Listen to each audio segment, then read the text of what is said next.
Agora no Bandcast, Marca a Página. Você pode viajar e conhecer países sem gastar nada. Se adora um romance, você também poderá se apaixonar. Mas, se você precisa de conhecimento, é aqui que você vai encontrar. Marca a Página. O Marca a Página é tudo isso. Vamos falar de livros e trazer entrevistas exclusivas de escritores. Marca a Página. Pega um cafezinho e vamos viver essa história. Olá! Você é daquelas pessoas que assistem aqueles programas em que as pessoas ficam perdidas na selva e elas conseguem sobreviver? Bom, eu preciso confessar para você, eu já assisti alguns desses programas e para mim mesma eu digo, olha, eu não sobreviveria nenhum dia. E hoje, aqui no Marca a Página, nós vamos falar com o piloto Antônio Senna, que viveu 36 dias na selva amazônica após o avião dele cair e ele sobreviveu. Tudo bem? Bem-vindo ao Marca Página. Olá, obrigado, é um prazer estar aqui. Bom, dessa experiência ruim, você fez como é que é a história? Que quem tem um limão faz uma limonada, né? Você conseguiu fazer um livro. Me conta essa história. Primeiro, conta aí, você é piloto profissional? Como que é essa tua história com a aviação?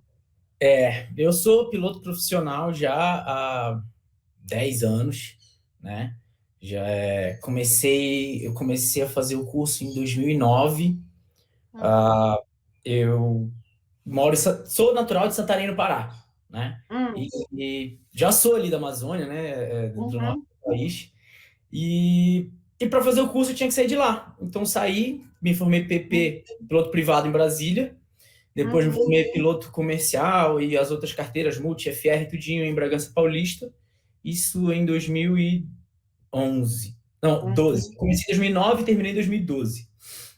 E daí, eu saí de lá, já fui trabalhar no táxi aéreo em Santarém mesmo, já ganhei alguma experiência sobre a Amazônia, depois trabalhei na África. Enfim, trabalhei 3 anos na África, até que voltei em 2019 para o Brasil, para também trabalhar como piloto, mas não estava acontecendo, aí eu resolvi abrir um negócio e abrir um restaurante. E como Santarém mesmo. você abriu?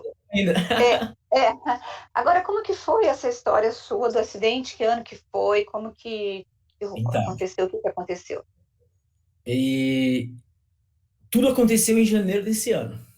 O mais incrível que tudo aconteceu. Eu caí dia 28 de janeiro e meu aniversário era dia 30. Eu passei meu aniversário na floresta, sozinho.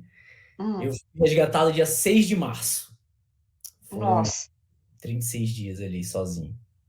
E como que foi, assim, quando você estava sozinho no avião, deu uma pane e você caiu? Como que conta essa história pra gente aí? Eu sei que tá no livro, mas dá uma palhinha pra nós. Com certeza. Como eu disse, eu tinha voltei pro Brasil para abrir um restaurante, né? Fiquei trabalhando com gastronomia até...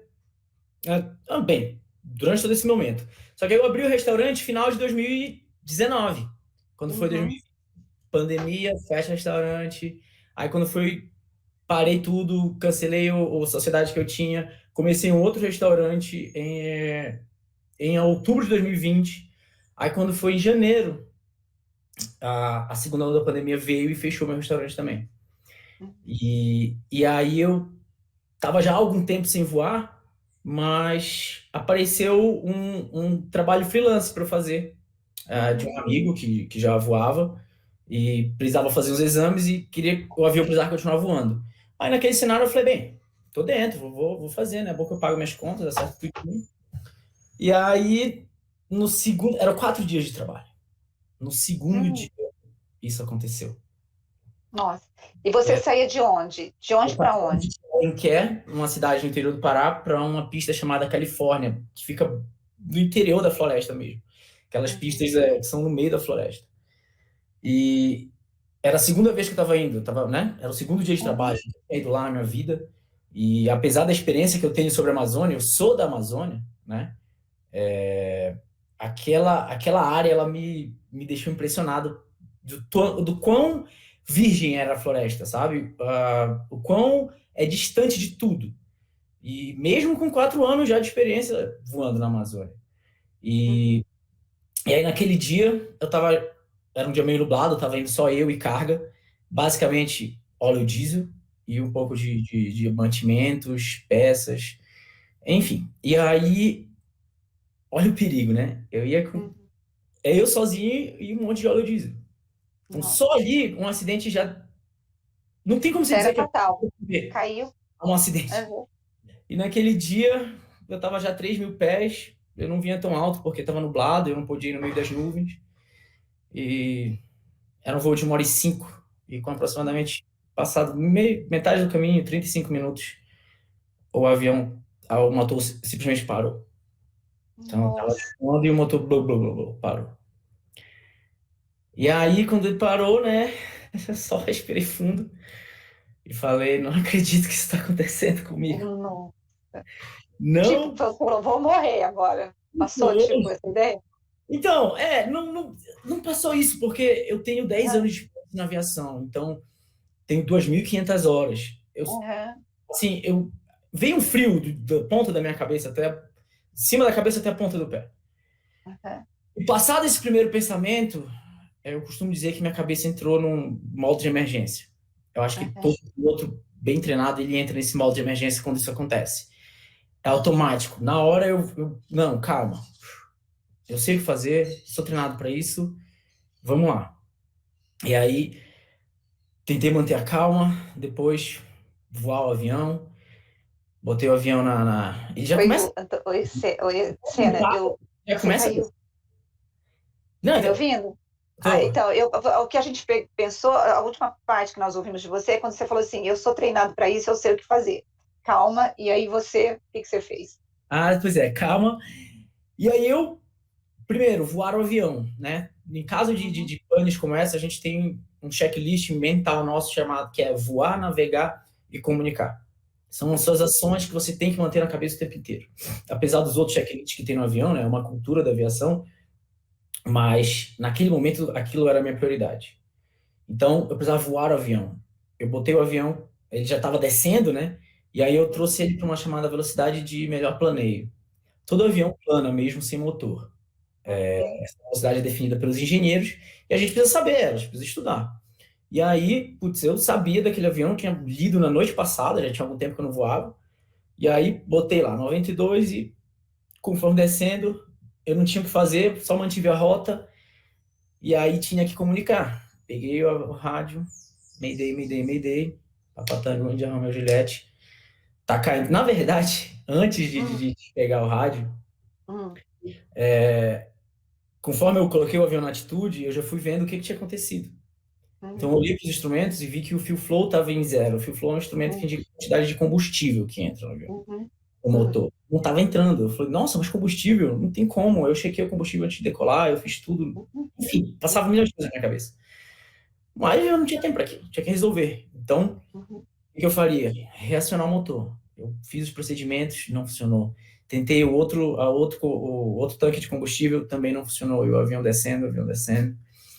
E aí foi que eu sabia que ali não ia nada mais ia funcionar. Aí peguei o rádio, falei, ó, o India Romeo Juliette está caindo entre Alenquer e Califórnia. E foi muito difícil, né, falar aquilo, porque naquele momento eu estava admitindo que você poderia morrer, você ia cair ali. Essa é a chamada de Mayday. A chamada de Mayday, ela faz exatamente isso. Ela tem uma diferença entre uma outra chamada na aviação, que é tipo PAM-PAM. Uma indica urgência e a outra indica emergência. Indica que a vida dos ocupantes daquela aeronave realmente está em risco. Então, assim, é muito difícil para um piloto falar isso. E aí, quando você caiu, você ficou desacordado? Como que foi? Você caiu no meio da floresta, num lugar denso, que nem você conhecia? Você tem ideia, entre a pane e o impacto, acho que foi 3 minutos. Nossa, 3 muito minutos. Rápido. 3 minutos para fazer tudo isso que eu te falei, para ainda procurar onde pousar, que aí eu comecei a procurar onde pousar, graças a Deus, pelo fato de ser dali, eu vi uma área que tinha um monte de açaizeiros, e os açaizeiros, eles são uma palmeira fina e flexível, né? E onde ele nasce, só nasce ele praticamente porque precisa de muita água. E aí, na hora que eu olhei, eu falei, cara, vai ser ali. O teu treinamento diz que tu tem que ir para um pasto, para um rio, para um... Mas ali não tinha pasto, né? Não tinha jeito, né?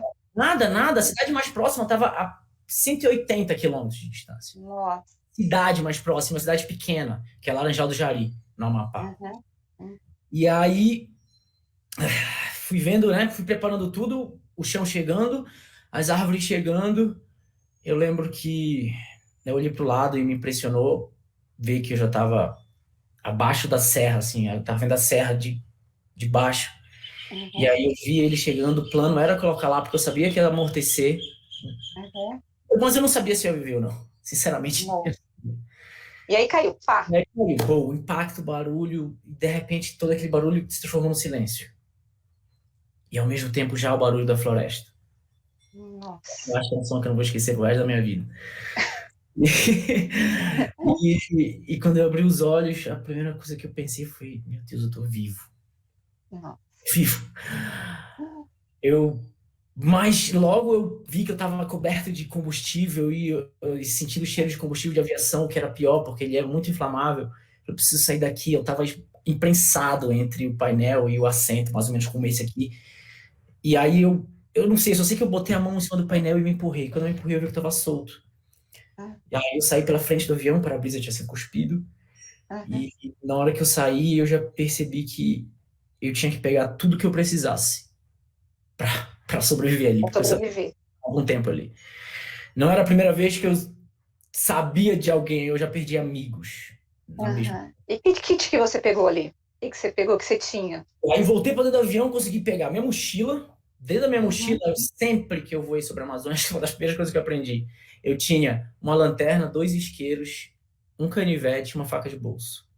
Dentro do avião eu peguei 3 garrafas de água, uma corda, um fardo de saco de ráfia, um saco com 12 pães e 4 latas de refrigerante, que também estava transportando. Eu peguei tudo isso o mais rápido que eu pude, botei na minha mochila, saí de perto do avião, porque eu sabia que aquela situação era muito perigosa. E eu lembro que troquei de roupa, nesse momento eu não tinha sentido nem dor, tamanho era adrenalina. Eu troquei de roupa e comecei a me afastar. E conforme eu fui me afastando, eu comecei a ver e ouvir o avião pegando fogo. Pegando fogo. Ainda muitas explosões, várias explosões, uma coluna de fumaça preta. E aí, naquela hora, eu só comecei a pensar, meu Deus, ainda bem que eu não tô ali. E aí comecei a subir a serra desse vale onde eu tinha pousado. E continuei subindo. E você tinha noção da localização onde você estava? Eu sabia que eu estava no meio da rota, mas até aquele momento eu não sabia exatamente onde eu estava. Quando eu terminei de subir a serra, eu fui começar a tentar entender o que tinha acontecido, sabe? Eu lembro que eu olhava ao meu redor e eu só via mato e barulho de pássaros e... Enfim, não era estranho para mim, porque eu sou da Amazônia, mas... Mas te deu desespero, né? Rápido também eu me lembrei logo do meu treinamento de sobrevivência na selva, que eu tinha feito em 2014. Aí eu sabia que eu precisava fazer fogo e um abrigo, porque a noite ia vir. E aquelas noites é difícil de descrever, principalmente... E você ficou no mesmo local nesses 36 dias ou não? Como que foi essa... Logo depois dessa primeira noite, que eu me lembro muito pouco, porque eu acho que eu simplesmente apaguei, assim, eu desci para ver se tinha sobrado alguma coisa no avião, e não tinha sobrado nada, tá tudo queimado. Mas eu fiz o que diz a nossa instrução, ficar próximo dos destroços e esperar pelo resgate. Toda a minha esperança inteira, naquele momento, estava no resgate. Eu sempre fui um cara muito otimista. Eu sabia as probabilidades, eu sabia que quantos amigos eu já tinha perdido na mesma situação, mas eu falei assim, eu tenho que me manter vivo, só isso. Então fiz um pequeno abrigo, um pequeno acampamento, e ali eu passei os primeiros 7 dias. E ali também foi o período onde eu fui aprendendo muita coisa, sabe? Nesses 7 dias. Ali foi que... Pois é, como que você fazia para beber água? Você tinha 3 garrafas então, de água, tinha 12 pacotes de pães. Mas o avião caiu numa área de água. O igarapé é o que a gente chama de igarapé, né? No norte do país. É uma espécie de um jato pequenininho ou muito largo. Pode até ter 20 metros, continua sendo igarapé. Mas, até porque ele vai ser muito importante nessa história. Eu vou passar por baixo. E aquele que eu passava, que o avião caiu, era muito pequeno, estreito. Então ali eu tinha água. Ela era meio parada, ela não corria muito. Mas, curso de sobrevivência na selva, eu aprendi que a água, você tem que ser água corrente, tem que ser translúcida. Ela pode até ter um pouquinho de gosto, mas é normal, desde que seja corrente. Aprendi, por exemplo, Que nas primeiras 24 horas, se você tá hidratado, você não precisa beber água, seu corpo não vai morrer. Então, Tá. e eu Mas você foi comecei... economizando. Eu ia economizando. Principalmente a mineral, que eu não sei quando vai ter água mineral de novo. Então, eu fui economizando ela até começar a beber a água do Igarapé. Eu tinha 4 refrigerantes e 12 pães. Eu comia um pão por dia e tomava um refrigerante a cada 2 dias. Essa é a alimentação nessa primeira semana. E você perdeu peso, então, muito provavelmente, nesse período. Eu perdi 25 quilos em 36 dias. Meu Deus. 25 quilos. E depois, você se alimentou de bicho? Como que foi? Você conseguiu trazer alimento da... O que a floresta te ofereceu? O que ela te tirou? Então, aqueles primeiros 7 dias é interessante porque até ali eu comia os pães, né? Mas quando eu precisei caminhar, eu já não tinha mais eles. Quando eu comecei a caminhada, eu só comia o que eu encontrava. Na maioria das vezes, fruta. Na maioria das vezes, não. Para não dizer todas as vezes, eu comi ovo 3 vezes, que eu achei ovo de nambu, que é um pássaro de lá, da Amazônia. Ovo que é azul, grande, assim, olha, eu nunca tinha visto. Azul da cor daquela pasta. E aí você engolia ele cru? Cru, quebrava em cima, via se não tinha nenhum bichinho nascendo dentro. E então, eu confesso que a primeira vez voltou, mas aí eu falei assim, não, o estômago, por favor. Me ajuda, né? Colabora, né? Aí eu fui lá, peguei o outro, tinha achado um ninhozinho, peguei o outro e falei, agora vai, te acostuma com isso aí. Nossa.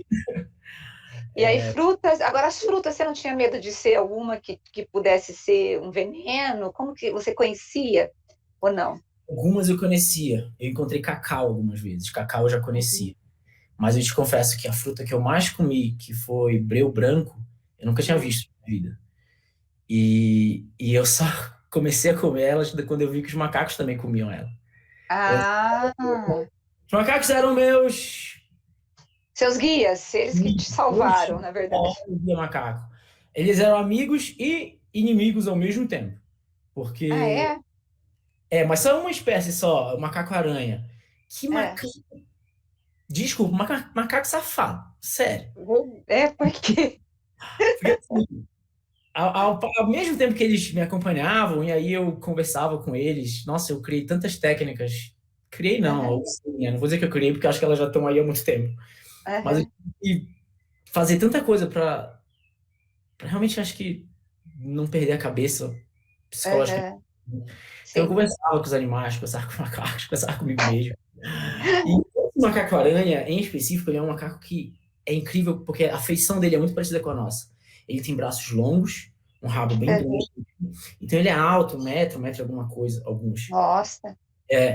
Então, toda vez que eu chegava em algum lugar, quando eu ia começar a montar meu abrigo, eles já vinham. Ou então se eu parasse para comer, ou se eu parasse para descansar, eles vinham de mim. Eles seguram nos galhos e ele ficava me olhando assim, ó. E você... Nossa, eu ficava com medo? E aí, tá me olhando por quê? Qual é? E tal. Só que eu acho que ele é muito territorialista. Tá. Você tá no território dele. Amigo, ele começava a sacudir as árvores em cima onde eu tava para que caísse galhos em cima de mim. Para você poder sair dali. 2 vezes, destruiu 2 abrigos meus. Ele só não me machucou porque a corda que eu tinha, o galho pegou em cima da corda, senão ia pegar um galho grande. Nossa. E aí você tirava o teu abrigo dali ou você meio que marcava território? Tipo, esse é meu lugar, não vou sair daqui. Eu pegava um pedaço de pau, assim, quando eles ficavam bem se balançando, aí eu batia nas árvores também. Eu entendi que se eu fizesse um barulho maior do que o dele, eles gritavam. Você iria acuá-lo, né? Eles se espantavam. Então, assim, conforme eu ia montando o abrigo, porque todo dia eu tinha que fazer abrigo, fazer fogo. Nossa. A minha rotina era muito cansativa. Foi necessário muita disciplina, muita... E aí você foi caminhando para que direção? Você tinha uma bússola ou você não tinha? Não, eu defini esse planejamento antes da caminhada. Eu tinha, como eu ia dizendo, né, naquela primeira semana eu estava muito esperançoso de ser resgatado. E no 5º dia, na verdade, desde o 2º dia eu já conseguia ouvir os aviões, né? Ou o avião da FAB fazendo busca, mas estava longe. E assim, eu sabia que uma hora ele ia chegar perto. E quando foi no 5º dia, eu ouvi aquele som chegando e eles passaram em cima de mim. Em cima de mim. Nossa, mas parece coisa de filme, né? Eu vi o avião, eu pegava os sacos que eu tinha de ráfia, acenava, e eles não me viam.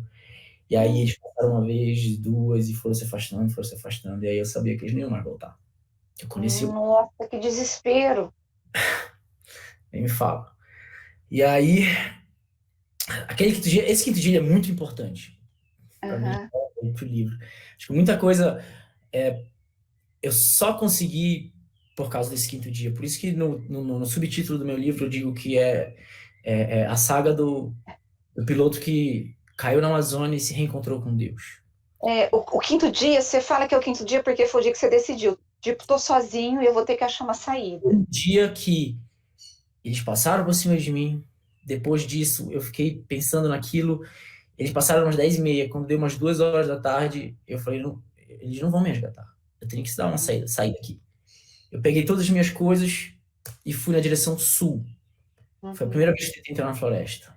Eu entrei e eu acho que eu fiquei 40 minutos caminhando, não conseguia sair muito do lugar, era um terreno horrível, cheio de... Era muito fofo, meio alagado, com vários cipós. E aquilo foi me cansando, tava calor, eu já tava machucado, todo arranhado de cipó. E aí até o momento que eu percebi que eu não ia conseguir. E aí eu voltei pro meu abrigo.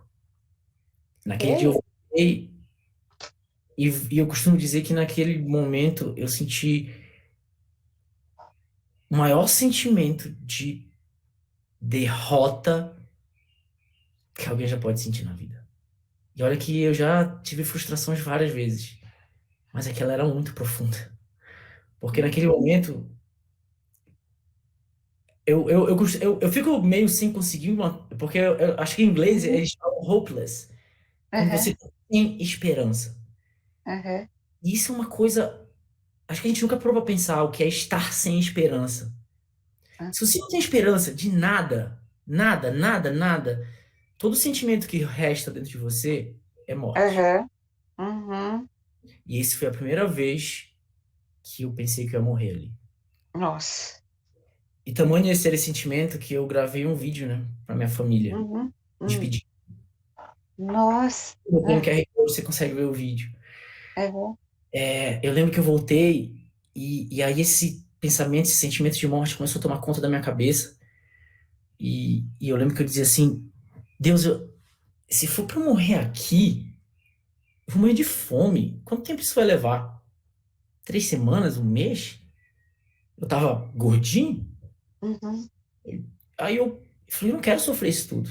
Se esse aqui é o meu destino, manda um bicho, manda um animal, manda qualquer coisa. E eu não vou. Eu tava abrindo mão da minha vida. Eu abri mão da minha vida. Por um breve momento eu abri mão da minha vida. E aí foi nessa hora que eu decidi gravar o vídeo. E quando eu gravei o vídeo, pensar na minha família me fez lembrar assim, das coisas mais simples que iam fazer falta. De estar com eles, de jantar com eles, falar sobre nada. E aquilo reacendeu minha esperança. Eu falei, não vai ser isso. Eu não vou morrer aqui. Eu não quero morrer aqui. Só que aí eu já tinha tentado. Eu tinha vindo de uma tentativa fracassada. E foi aí que foi a diferença de tudo. Porque foi aí que eu entendi que sozinho eu não ia conseguir. E foi quando eu cheguei pra Deus e disse, é hora da gente lavar a roupa suja. E aí? E aí o que aconteceu foi incrível. Eu tive uma experiência, eu costumo dizer que a minha experiência física e psicológica foi, eu fui no limite. Já nesse quinto dia eu já tinha ido no limite, imagina. Mas a experiência espiritual que eu tive, ela eu não sei. Recupera. Me transformou É como se você tivesse recebido uma força sobrenatural. Mas e aí entrou dentro de você. Eu descobri que ela já tá dentro da gente. Já tá. Entendi. Já tá dentro da gente. Foi nesse E aí momento você saiu. Que todo ser humano é corpo, mente e espírito. Sim. Quando o corpo e a mente falham ou cansam, Se você não tem seu espírito forte, você não vai conseguir. Você já começa a desistir. E aí, dali, tudo mudou. Tudo mudou, tudo mudou. Eu falei, eu vou conseguir. Eu comecei a bolar um plano. Aí foi que eu bolei o plano do 6º e o 7º dia. Eu vi no mapa que eu tinha, na carta aeronáutica que eu tinha no meu celular, que ainda tinha sinal de GPS, mas não de rede celular, aonde eu estava. Então, definido onde eu estava, eu conseguia saber para onde eu tinha que ir. E eu defini que seria para o leste, porque tinha possibilidade de eu achar algumas pistas clandestinas marcadas no mapa, na carta aeronáutica. Se estavam ativas ou não sei, porque, enfim, eles não dão essa informação, só tem ali na carta, né? Como não é um aeroporto homologado. E também tinha o Rio Paru, e na Amazônia, rio é estrada. Se eu chegasse na margem de um grande rio, eu poderia tentar me manter vivo até passar alguém. E esse é o plano. Mas como eu segui pro leste, eu não tinha bússola. E aí eu seguia usando o sol como referência. Sol nascente. O sol sempre nasce no leste, se põe no oeste. Então, e aí você foi seguindo.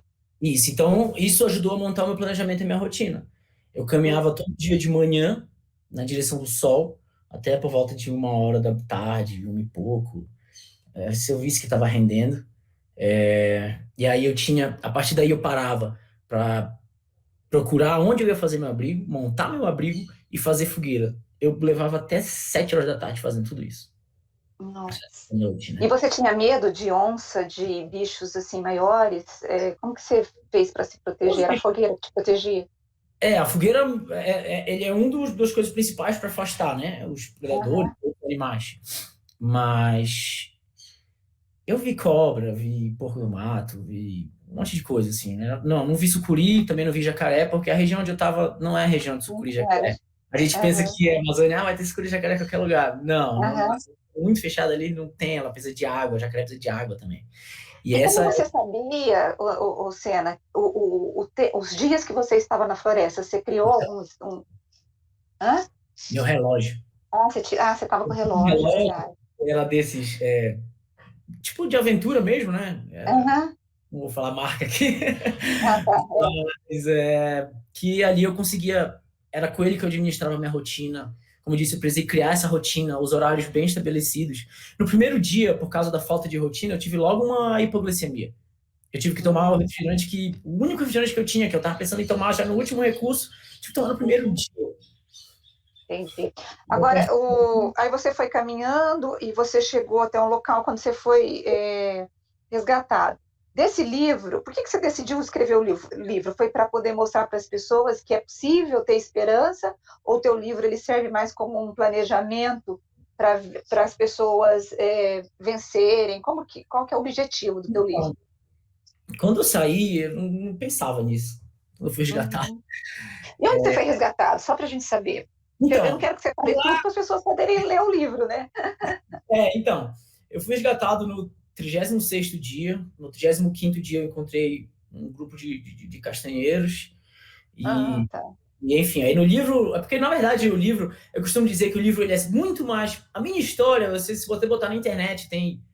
Cara, saiu no mundo inteiro. Inclusive, fora do Brasil do que aqui. E assim... E o livro, eu costumo dizer que ele é muito mais sobre o que eu senti do que sobre o que eu vivi. O que eu vivi, você vai encontrar em um livro de instrução de sobrevivência na selva. Você pode encontrar alguma coisa sobre a Amazônia, você encontra. Agora, os conflitos psicológicos, emocionais, físicos, coisa que até hoje ainda está se revelando para mim, sabe? Sim. Hoje eu estou palestrando em alguns eventos, empresas, e eu costumo dizer que a própria palestra ela muda muito, porque ainda estão se revelando coisas para mim. Porque isso é muito recente, né? Quando você está falando da sua família, você se emocionou, porque é uma ferida que ainda está aberta, né? Na verdade, esse choro já é de alegria. O choro, hoje, ele já é de alegria. Porque eu sempre digo que, no final do livro, eu costumo resumir isso. As pessoas me perguntam, como você resume essa história? Eu digo, eu resumo como uma história de amor e fé. Porque foi só o amor pela minha família. E a fé que eu descobri que estava dentro de mim, que está dentro de todo Todo mundo, mundo. só que você precisa descobrir como usar ela. Foi que me tirou dali. Eu O que botei que te isso... mudou? O que que isso essa experiência mudou você na tua rotina, na tua vida? minha vida mudou. As pessoas Aham. me dizem tudo. E aí, voltou ao normal? Eu falei, tá longe do normal, né? Porque agora eu não sou mais. Agora eu Aham. sou palestrante. Na verdade, como eu digo assim, eu resolvi escrever o livro, a gente estava falando sobre isso, Aham. que eu comecei a receber tantas mensagens, desde o resgate, desde o primeiro dia no meu Instagram, porque a minha família, os meus irmãos principalmente, eles criaram um movimento na cidade, na internet, que eles conseguiram unir pessoas em oração, sabe, de todos que eram religiões, sabe, Umbanda, Candomblé, católico, evangélico, todo mundo. E eu sempre gosto que eu começo dizendo obrigado a todos, Aham.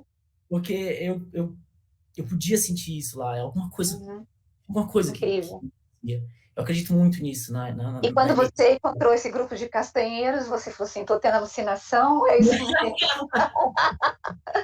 Não, eu sabia que eram eles, foi emocionante, quando eu encontrei contato com a minha família, dizer que eu estava vivo, e foi muito bom. E desde que eu saí, eu recebi essas mensagens das pessoas dizendo, cara, tua história me tocou, nossa, quanta fé, quanto amor, meu Deus, e tal.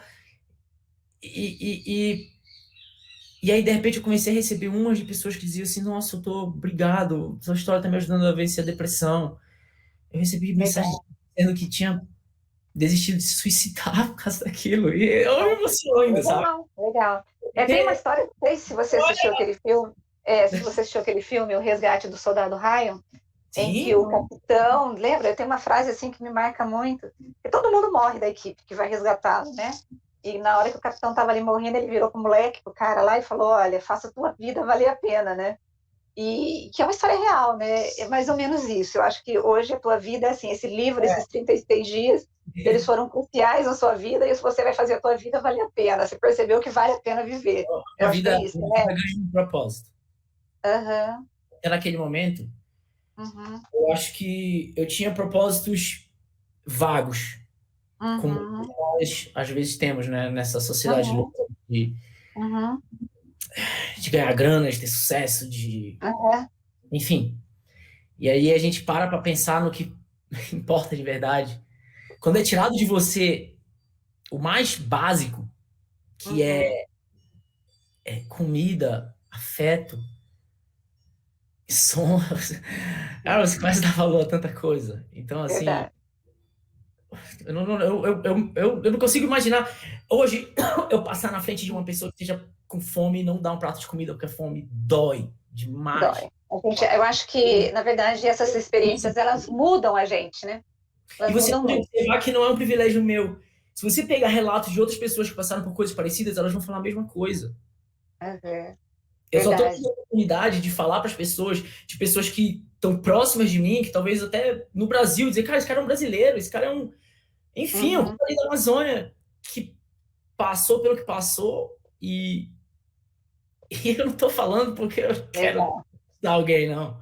É porque é verdade. Você quer compartilhar mesmo essa experiência, né? Bom, o livro foi lançado quando? Em maio. Em maio, né? E como que está sendo a receptividade do livro? O povo está te ligando, está te escrevendo? Então, nossa, eu continuo recebendo muitas mensagens e isso tem sido a melhor Legal. parte. Isso tem sido maravilhoso, sabe? Ver que Você tem tem. aí o livro para mostrar para gente? Tenho. Nossa, então, Esse aqui tá todo cheio esse que é meu mesmo, tá todo cheio de anotação. Quem sabe uma segunda edição, não sei, né? mas assim, olha lá, gente, 36 dias, Antônio Senna, a experiência de um piloto, né, que viu a sua vida por um fio e que mudou a vida. Editora Olha, eu quero Buzz. agradecer. E qual que é a editora? Editora Buzz. A Buzz, né? Agradecer pela sua entrevista. Eu acredito que esse livro vai ser tipo uma bíblia para muita gente que precisa, que às vezes não dá valor, né? E que você pensa, puxa, minha vida está sem sentido. Aí quando você se defronta com uma história dessa, como você falou, sua vida agora tem propósito. Eu quero agradecer, viu? Foi muito bacana o nosso papo. Gente, quem quer saber mais sobre a história dele, esses 36 dias, vocês vão ter que comprar um livro. E vão ter que ler o livro, né? Inclusive, estamos aí aguardando algumas coisas. Eu acho que vai ser filme e que deve sair para o mundo inteiro, não só para o Brasil. E como as pessoas costumam dizer, o livro normalmente é melhor do que o filme, né? Então vão atrás do livro. Não tem muito detalhe, não. Olha, muito obrigada, viu, Sena? Foi um prazer falar com você. E que bom que você sobreviveu e que você tem contado essa história e tem compartilhado essa história conosco. Muito obrigada, viu?